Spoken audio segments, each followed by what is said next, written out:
Come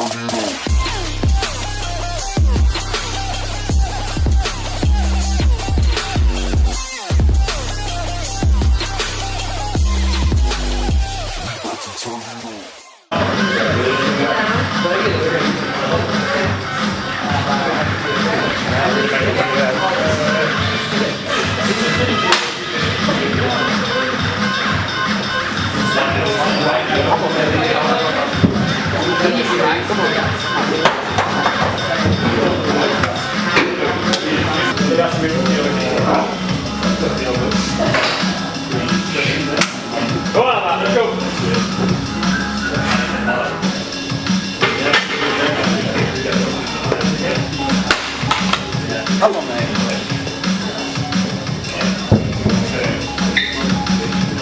Well done, Matt, let's go. Yep. Come on, man, that's it. Easy, mate, come on. Go on, Matt.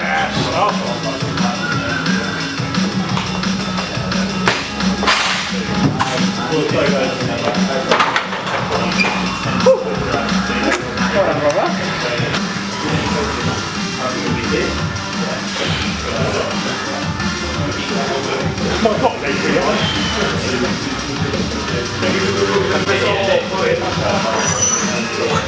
I suppose we said the catch, it's got an intention moving out.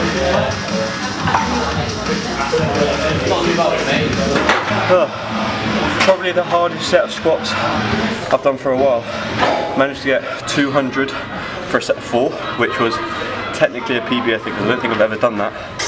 I have to look at the footage though, but I'm pretty sure I probably had 1, maybe 2 more reps in the tank. The guys that I was training with. Steve, 40 kilo squat, I reckon that, yeah. Yeah, Steve's going for a rehab at the moment because he's had a bad knee, so he's repping out 40 kilos, so yeah, I feel sorry for him. But yeah, no, squat's feeling good. Moving on to deadlifts now. I've got the exact same set and rep scheme for the exact same weight. Got 200 kilos for 4, and then back down sets.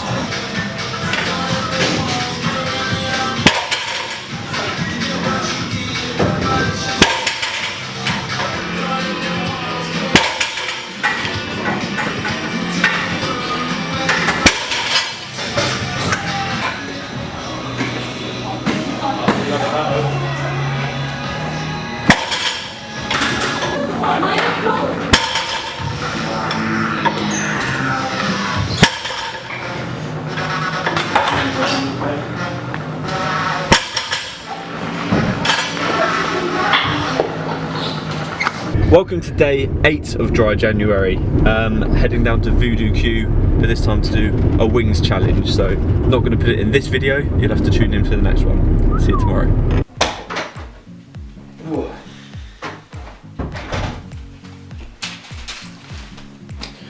Welcome to day 9, guys. So going back to Monday and the squat session and the deadlift session. Firstly, what a great session. Managed to obviously get a new PB, so obviously I'm very delighted about that. But what I'm particularly happy with is actually a slight tweak in my form, which I believe is going to massively help my deadlift.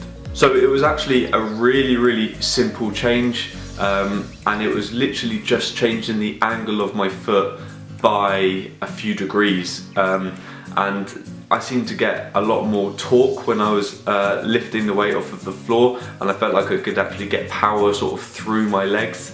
I definitely noticed in videos before when I did a close-up shot that my foot was sort of angled in a way that just didn't look very advantageous to the way I pull with sumo. So I just tried moving out my feet ever so slightly, and it seemed to massively help. So I'm going to continue lifting like this with my sumo pulling for the considerable future, and just sort of see how I get on with that and see if it does I don't know, have any sort of carryover to bigger lifts, and if it feels more comfortable when it gets to the higher weights. I know certainly when I was doing 200 kilos on Monday, it felt amazing. So that's going to bring me on to the next part of what I'm going to talk about, and that is the importance of filming your lifting. obviously taking a great big camera into the gym and setting up all the angles can look a bit stupid, and you may have people staring at you going, what is this guy doing? But honestly, it is absolutely worth it for the fact that you can actually get good angles and have a look at how you're lifting, and for that alone it's worth it. Just being able to get different angles of your back, your shins, your feet, your positioning, and then being able to have a look back at your lifts from a year, 2 years, or even if just a few months ago, and you can compare and see where you've improved or where you need to improve. That's obviously something that kind of comes with experience though, just being able to blank out the fact that you've got a big old camera with you. At first you can be a bit insecure about carrying this camera around with you, but honestly the more you do it, the more you actually forget about it and you don't even realise that you're filming yourself. It just becomes part of your gym session. So, and people in the gym generally are very accepting of that, and if they're not, then they just need to get a life and stop worrying about other people's business. But as long as you're not interfering with their workout and you're not getting them in shot, I think it is a brilliant tool and should be part of your tool to progress your lifting. So basically it's just a good way of coaching yourself, and if you have a coach then it's a good way of sending them the footage so they can analyse it as well. Anyway, I'm going to wrap up this video here. I just wanted to give you that little bit of advice, I suppose. The next video is hopefully going to be a pretty cool one if I can throw the edit together. It's going to be another Phoenix Feasts video. We've already filmed all of it, it is just a matter of me putting it together, so make sure to keep an eye out for that. You can always click the notification bell to keep updated with latest videos. And the last thing to say is just like the video as always, subscribe if you haven't already, and I will see you in that next video. Take care, peace. Woo. One take, unheard of.